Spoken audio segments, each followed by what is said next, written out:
আমরা অনেক সময় অনেক কিছু মিলাই না। আমরা মনে করি যে সব কিছু বোধহয় এভাবে চলছে, আসলে কিন্তু চলছে না। আপনি দেখবেন যে জীবনে অনেক কিছু করেছেন, অনেক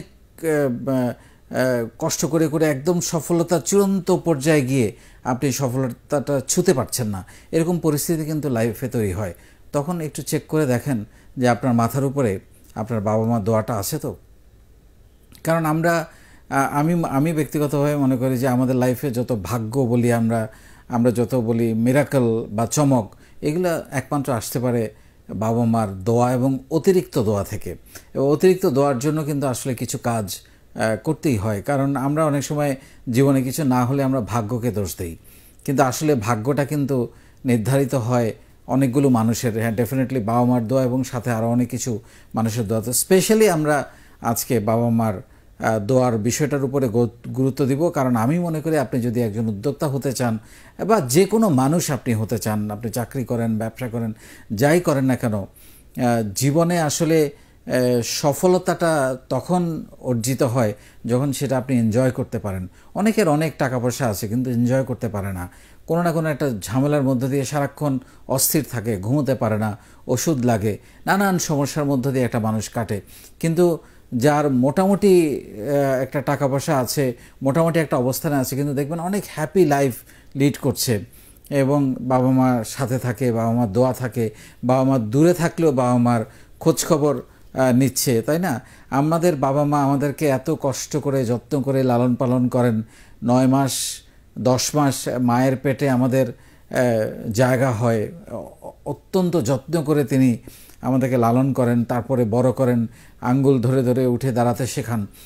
সেই বাবা মার অনেক বাবা মাকে আমরা দেখি যে তার বাড়িতে যেই সন্তানকে এত আদর যত্ন করে বড় করেছিলেন, সেই সন্তানের বাড়িতে বাবা মার জায়গা হয় না, হয়তো বা কারো কারো জায়গা হয় বৃদ্ধাশ্রমে।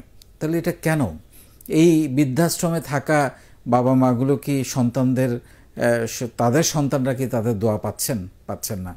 আপনি হয়তো অনেক কিছু আপনার থাকতে পারে জাগতিক জীবনে, কিন্তু সবচেয়ে বড় যে সম্পদ বাবা মার আশীর্বাদ, সেটাই আপনার সাথে নাই, এবং এর চেয়ে দুর্ভাগা আর কিছুই হতে পারে না আমি মনে করি।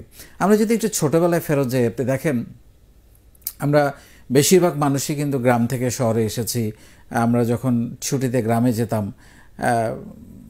আবার যখন ফেরত আসতাম, আপনি দেখবেন যে রাস্তার মধ্যে বা রাস্তার পাশে বাবা মা বা মা দাঁড়িয়ে আছে। যতক্ষণ আপনাকে দেখা যায়, গাড়িতে হোক বা সেটা রিক্সায় হোক বা হোয়াট এভার, হেঁটে যাচ্ছেন, আপনি ফেরত আসছেন, তাকিয়ে আছে। হয়তো একটু পরে আপনি যদি ভালো করে লক্ষ্য করে দেখবেন যে টপ টপ করে তার বাবার বা মার চোখ দিয়ে পানি পড়ছে আপনার জন্য, কারণ আপনি কয়েকদিন ছিলেন, চলে আসছেন। এই প্রতিটা পানির ফোঁটার মধ্যে কিন্তু লুকিয়ে আছে দোয়া, লুকিয়ে আছে আশীর্বাদ, ভালোবাসা, এবং এইটা আপনাকে কোথায় নিয়ে যাবে আপনি কল্পনা করতে পারবেন না। আমরা অনেক সময় মা ফোন দিলে আমরা বলি, এই আমি ব্যস্ত আছি, পরে ফোন দাও। কিসের ব্যস্ততা?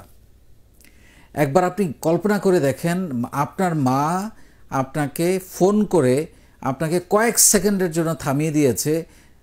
আপনি হয়তো ছুটছিলেন কোথাও, বেরোয় যাচ্ছিলেন কোথাও, বা কোনো একটা কাজে যাচ্ছিলেন, কয়েক সেকেন্ডের জন্য আপনাকে থামিয়ে দিচ্ছে। আপনি ব্যস্ততার দোহাই যেটা দিয়ে দিচ্ছেন, এই থামিয়ে দেওয়াতে হয়তো বা আপনি রাস্তায় একটা কয়েক সেকেন্ডের ব্যবধানে একটা অ্যাক্সিডেন্ট থেকে বেঁচে গেলেন। আপনার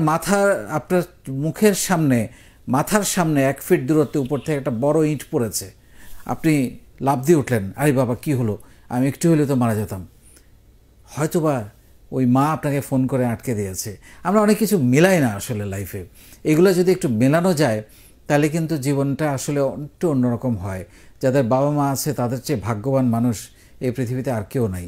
আপনি যদি জীবনে বড় হতে চান, সুখী হতে চান, সফল হতে চান এবং জীবনটাকে উপভোগ করতে চান, বাবা মাকে পাশে রাখেন, বাবা মার দোয়া নেন, আপনার এগিয়ে যাওয়া কেউ থামাতে পারবে না।